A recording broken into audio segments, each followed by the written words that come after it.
Hey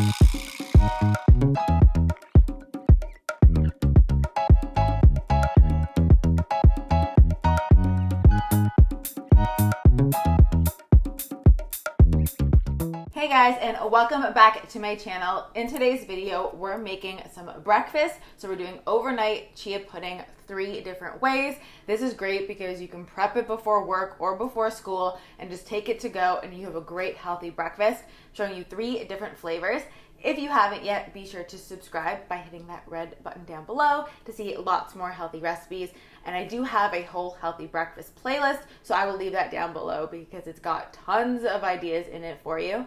And all the recipes for everything will be in the description box below as well.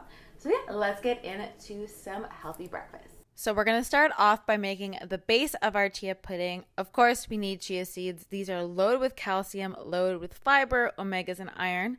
I'm using some ground flax, which is also going to boost the fiber of this recipe. Now, fiber keeps you full, and fiber helps you to lose and burn fat. I'm adding in a little bit of vanilla for flavor, and it also has some antioxidants in it. Then I am adding in the thick part of the coconut cream in a can. And this helps it to not only thicken a bit, but also taste a bit more decadent than like an unsweetened almond milk. So I highly recommend adding in some of that. And then I'm adding in some almond milk. This one is the Ripple one, which has protein in it, but you can use normal almond milk, just like normal unsweetened. Make sure you don't get the one with sugar. That's key.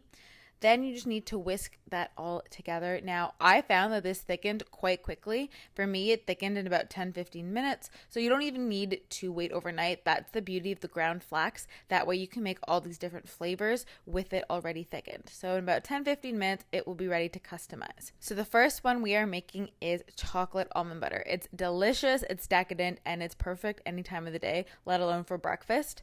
So once your chia pudding has thickened up a bit, I'm just using a cup measurement to put some in a bowl because we're going to be adding in the different toppings, and then this way you can make all the different ones, if that makes sense.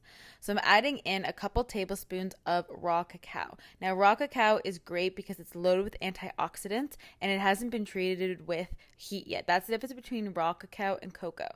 It helps to boost brain function, and it's also loaded with serotonin, which is a good like feel good hormone basically. So you stir that together, and then once you get this rich chocolatiness, I'm just putting it into a jar. You can eat it right away, but if you're taking this to work or to school, I just throw it in a jar and I put on some almond butter for some healthy fats, and it's super easy. Next up, we're making a banana bread flavor, which tastes just like banana bread. I'm so happy with how it turned out. So I'm starting off by mashing up half a banana, and banana is loaded with potassium, which is great for your circulation, but it's also loaded with tryptophan, which is good for stress relief.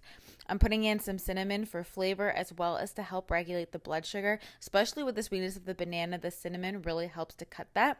And then I'm adding in the chia pudding to this mixture because we're going to be stirring it together so that we really get that nice banana bread flavor from the banana and the cinnamon all throughout the chia pudding. So go ahead and stir that together until it is all incorporated. It's okay if the banana bread is in slight chunks.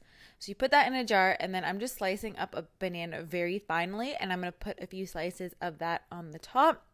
And the great thing about slicing it thinly is that you still get the flavor of the banana. But again, as you can see, I didn't even use a whole banana in this recipe. So the blood sugar is not really going to spike too much.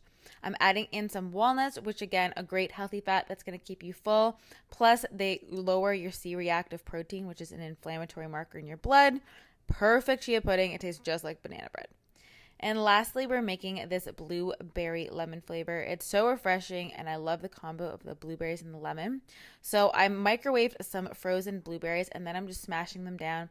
Blueberries are loaded with anthocyanins, which actually help to burn fat because they change the way that glucose is metabolized in your body. I added a couple teaspoons of chia seeds, and I let that thicken to the side while we make the lemon part. So I'm taking some more of our chia pudding base, and I'm putting a little bit of lemon extract. You can also put a little bit of lemon juice, but I feel like the extract just has a different kind of flavor to it and tastes really good in the chia pudding. And then I'm putting on top our blueberries, which have thickened a bit because we added that little bit of chia seed. And then I'm putting on the lemon zest. Now, lemon zest, the actual peel itself, is really great at decreasing cholesterol and also improving bone health. So it's a win-win. And that is your blueberry lemon. So these turned out so delicious. They are so easy to make, and all flavors are different, but each of them are equally amazing. So I hope you guys enjoyed these recipes. So I hope you guys enjoyed this video. Don't forget to comment down below which one if you think is your favorite or you're going to want to make first. My favorite is definitely the chocolate almond butter because let's face it, it's chocolate and almond butter for breakfast. You really can't get better than that. If you haven't yet, don't forget to hit that red subscribe button, and I hope you guys are all having a great day, and I'll see you in my next video. Bye guys.